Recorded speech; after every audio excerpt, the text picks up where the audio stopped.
तर मित्रांनो पुन्हा एका नव्या फ्रेश व्हिडिओमध्ये आपले मनापासून स्वागत आहे आणि आज आपण मागच्या व्हिडिओपेक्षाही जास्त महत्त्वाचे जीके प्रश्न पाहणार आहोत जे आपल्याला महाराष्ट्रातील प्रत्येक भरतीसाठी अतिशय उपयुक्त असणारे प्रश्न राहतील। त्यामुळे या व्हिडिओला सुरूपासून शेवटपर्यंत जरूर पाहायचा आहे आणि त्याच्यानंतर जर हा व्हिडिओ आवडला तर व्हिडिओला एक लाईक आणि या चॅनलला आताच्या आता सबस्क्राइब जरूर करून घ्यायचा आहे, जेणेकरून आपल्याला अशाच प्रकारचे व्हिडिओ पुढेही एकदम फ्रीमध्ये पाहावयास मिळत राहतील। व्हिडिओला सुरुवात करूया आणि सर्वात पहिला प्रश्न या ठिकाणी आपल्या समोर असा आहे ते पाहूया। पहिला प्रश्न असा आहे, भारताची प्रमाणवेळ ही ग्रीच प्रमाणवेळेपेक्षा किती तासांनी पुढे आहे ते सांगायचं आहे।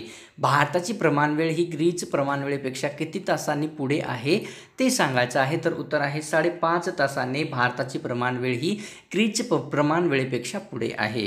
पुढचा प्रश्न या ठिकाणी असा आहे, भारतातील कोणत्या राज्याला सर्वाधिक समुद्र किनारा लागलेला आहे ते सांगायचं आहे। भारतातील कोणत्या राज्याला सर्वाधिक समुद्र किनारा लागलेला आहे ते सांगायचं आहे। तर उत्तर आहे गुजरात या राज्याला भारतामध्ये सर्वात जास्त समुद्र किनारा लाभलेला आहे। पुढचा प्रश्न या ठिकाणी असा आहे मित्रांनो, भारतातील क्षेत्रफळाने सर्वात मोठे राज्य कोणते आहे ते सांगायचं आहे। भारतातील क्षेत्रफळाने सर्वात मोठे राज्य कोणते आहे ते सांगायचं आहे। उत्तर आहे राजस्थान हे भारतातील सर्वात जास्त मोठे राज्य आहे क्षेत्रफळाच्या दृष्टीने। पुढचा प्रश्न, भारताच्या पश्चिमेस व वायव्येस खालीलपैकी कोणते देश आहेत ते सांगायचं आहे। भारताच्या पश्चिमेस व वायव्येस खालीलपैकी कोणते देश आहेत ते सांगायचं आहे। तर उत्तर आहे पाकिस्तान व अफगाणिस्तान हे दोन देश भारताच्या पश्चिमेस व वायव्येस असलेले दोन देश आहेत। तर पुढचा प्रश्न या ठिकाणी असा आहे मित्रांनो आपल्यासमोर, भारताची दक्षिणोत्तर लांबी किती आहे ते सांगायचे आहे। भारतातील दक्षिणोत्तर लांबी किती आहे ते सांगायचं आहे। तर उत्तर आहे 3214 किलोमीटर एवढी भारताची दक्षिणोत्तर लांबी आहे। तर पुढचा प्रश्न या ठिकाणी असा आहे मित्रांनो, खालीलपैकी कोणत्या भारताच्या शेजारी असलेल्या राष्ट्राची सीमा भारताशी जुळून सर्वाधिक आहे ते सांगायचं आहे। तर ऑप्शन क्रमांक या ठिकाणी अ बरोबर राहील, बांगलादेश या देशाची सर्वाधिक भारताला लाभलेली जुळलेली सीमा आहे। पुढचा प्रश्न या ठिकाणी असा आहे मित्रांनो आपल्यासमोर की रायसीमा हा मागास विभाग खालीलपैकी कोणत्या राज्यात येतो ते सांगायचं आहे। रायसीमा हा मागास विभाग खालीलपैकी कोणत्या राज्यात येतो ते सांगायचं आहे। उत्तर आहे आंध्र प्रदेश या राज्यामध्ये रायसीमा हा मागास वर्ग आहे। पुढचा प्रश्न, भारताची सागरी सीमा किती देशांना संलग्न आहे ते सांगायचं आहे। भारताची सागरी सीमा ही किती देशांना संलग्न आहे। तर उत्तर आहे 6 देशांना भारताची सागरी सीमा ही संलग्न आहे। तर पुढचा प्रश्न असा आहे, कर्कवृत्त भारताच्या किती राज्यातून गेले आहे ते सांगायचं आहे मित्रांनो। कर्कवृत्त भारताच्या किती राज्यातून गेले आहे ते सांगायचं आहे। उत्तर आहे 8 राज्यातून कर्कवृत्त भारतामध्ये गेलेले आहे। पुढचा प्रश्न या ठिकाणी असा आहे मित्रांनो, भारताच्या मुख्य भूमीस काय म्हणतात ते सांगायचं आहे। भारताच्या मुख्य भूमीस काय म्हणतात। तर उत्तर आहे द्विकल्प असे भारताच्या मुख्य भूमीस म्हटले जात असते। पुढचा प्रश्न असा आहे, खालीलपैकी कोणत्या देशाबरोबर भारताची सीमा प्रवेशासाठी खुली आहे। खालीलपैकी कोणत्या देशाबरोबर भारताची सीमा प्रवेशासाठी खुली आहे। तर उत्तर आहे नेपाळ या देशाची सीमा भारतामध्ये प्रवेशासाठी खुली आहे। पुढचा प्रश्न या ठिकाणी असा आहे मित्रांनो आपल्यासमोर की भारतातील कोणते शहर सध्या 2 राज्य व 1 घटक राज्य प्रदेश यांच्या राजधानीचे ठिकाण आहे ते सांगायचं आहे। भारतातील कोणते शहर सध्या 2 राज्य व 1 घटक राज्य प्रदेश यांच्या राजधानीचे ठिकाण आहे। तर उत्तर आहे चंदीगड हे भारतातील 2 शहर व 1 घटक राज्य यांच्या राजधानीच्या ठिकाणी आहे। पुढचा प्रश्न या ठिकाणी असा आहे मित्रांनो आपल्यासमोर की गंगटोक ही खालीलपैकी कोणत्या राज्याची राजधानी आहे ते सांगायचं आहे। गंगटोक ही खालीलपैकी कोणत्या राज्याची राजधानी आहे। तर उत्तर आहे सिक्कीम या राज्याची राजधानी आहे गंगटोक ही राजधानी। पुढचा प्रश्न, भारताची भूसीमा किती देशांना भेटते ते सांगायचे आहे। भारताची भूसीमा ही किती देशांना भेटलेली आहे। तर उत्तर आहे 7 देशांना भारताची भूसीमा भेटलेली आहे। पुढचा प्रश्न, भारताच्या पश्चिमेस व वायव्येस कोणते देश आहेत ते सांगायचं आहे। भारताच्या पश्चिमेस व वायव्येस कोणते 2 देश आहेत ते सांगायचं आहे। तर उत्तर आहे पाकिस्तान व अफगाणिस्तान हे 2 देश भारताच्या पश्चिमेस व वायव्येस असलेले देश आहेत। पुढचा प्रश्न या ठिकाणी असा आहे मित्रांनो आपल्यासमोर, खालीलपैकी कोणते राज्य ईशान्येकडील राज्यांच्या 7 सिस्टर्सचा भाग नाही ते सांगायचं आहे। खालीलपैकी कोणते राज्य ईशान्येकडील राज्यांच्या 7 सिस्टर्सचा भाग नाही ते सांगायचं आहे। तर उत्तर आहे पश्चिम बंगाल हे राज्य ईशान्येकडील राज्यांच्या 7 सिस्टरचा भाग नाही आहे। पुढचा प्रश्न, क्षेत्रफळाच्या क्रमांकानुसार भारतातील सर्वात मोठे 3 राज्य कोणते आहेत ते सांगायचं आहे। क्षेत्रफळाच्या क्रमानुसार भारतातील सर्वात मोठे 3 3 राज्य कोणते आहेत? तर उत्तर आहे राजस्थान, मध्य प्रदेश, महाराष्ट्र हे 3 राज्य क्षेत्रफळाच्या क्रमानुसार सर्वात मोठे राज्य आहेत भारतामधले. पुढचा प्रश्न, खालीलपैकी भारतातील कोणत्या राज्यावर सूर्याची किरणे सर्वप्रथम पडतील ते सांगायचे आहे. खालीलपैकी भारतातील कोणत्या राज्यावर सूर्याची किरणे सर्वप्रथम पडतात ते सांगायचं आहे. तर उत्तर आहे अरुणाचल प्रदेश या राज्यावर सर्वात प्रथम सूर्याची किरणे आपल्या इंडियामध्ये पडत असतात. पुढचा प्रश्न या ठिकाणी असा आहे मित्रांनो आपल्यासमोर की 1953मध्ये जेव्हा आंध्र प्रदेश हे भाषिक तत्वावर निर्मित पहिले राज्य बनले तेव्हा आंध्र प्रदेशाची राजधानी कोणती होती? 1953मध्ये जेव्हा आंध्र प्रदेश हे भाषिक तत्वावर निर्माण पहिले राज्य बनले तेव्हा आंध्र प्रदेशाची राजधानी कोणती होती? तर उत्तर आहे कुर्नूल ही आंध्र प्रदेशाची त्यावेळेसची राजधानी होती. पुढचा प्रश्न, खालीलपैकी भारताच्या कोणत्या राज्याला बांगलादेशाची सीमा लागत नाही ते सांगायचं आहे. खालीलपैकी कोणत्या राज्याला बांगलादेशाची सीमा लागत नाही? तर उत्तर आहे मणिपूर या राज्याला बांगलादेशाची सीमा लागत नाही आहे. पुढचा प्रश्न, न्यू मूर या बेटावरून सध्या कोणत्या 2 देशांमध्ये वाद सुरू आहे ते सांगायचं आहे. न्यू मूर या बेटावरून सध्या कोणत्या 2 देशांमध्ये वाद सुरू आहे ते सांगायचं आहे.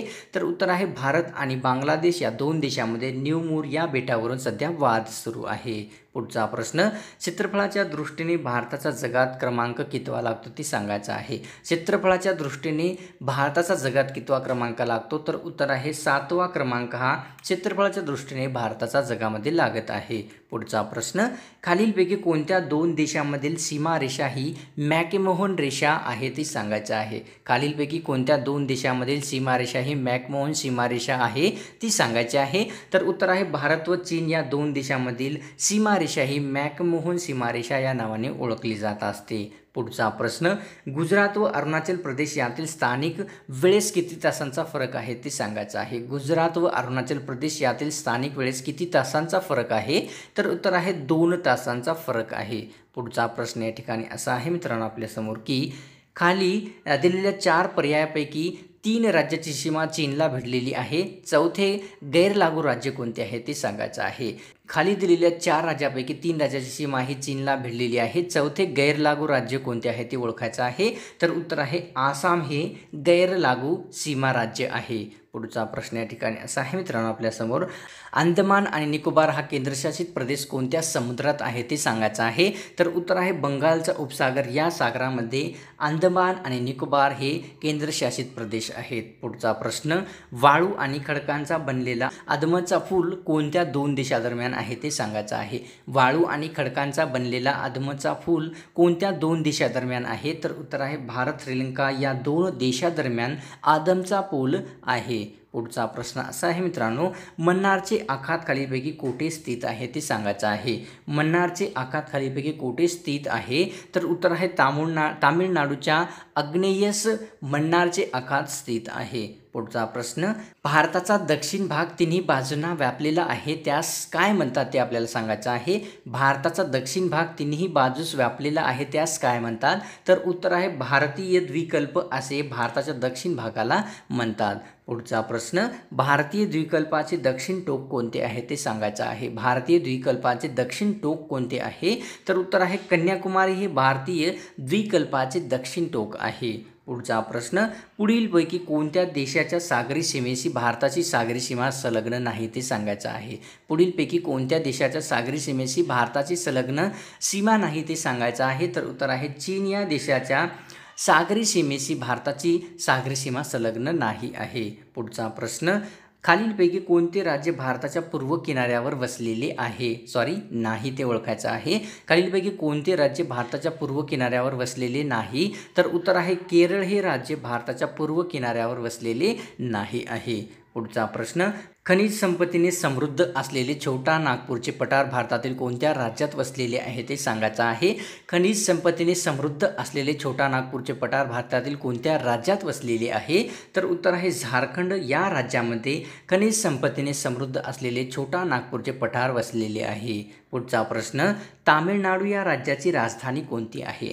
तामिळनाडू या राज्याची राजधानी कोणती आहे? तर चेन्नई ही तामिळनाडू या राज्याची राजधानी आहे. पुढचा प्रश्न, क्षेत्रफळाच्या दृष्टीने भारताचा जगात कितवा क्रमांक लागतो? क्षेत्रफळाच्या दृष्टीने भारताचा जगात कितवा क्रमांक लागतो? तर उत्तर आहे 7वा क्रमांक हा क्षेत्रफळाच्या दृष्टीने भारताचा जगामध्ये लागत असतो. पुढचा प्रश्न, भारताने जगाच्या भूभागापैकी किती भाग व्यापला आहे ते सांगायचं आहे. भारताने जगाच्या भूभागापैकी किती भाग व्यापला आहे? तर उत्तर आहे 2.4% एवढा भारताने जगाच्या भूभागापैकी भाग व्यापलेला आहे. पुढचा प्रश्न, भारताचे एकूण क्षेत्रफळ किती आहे ते सांगायचं आहे.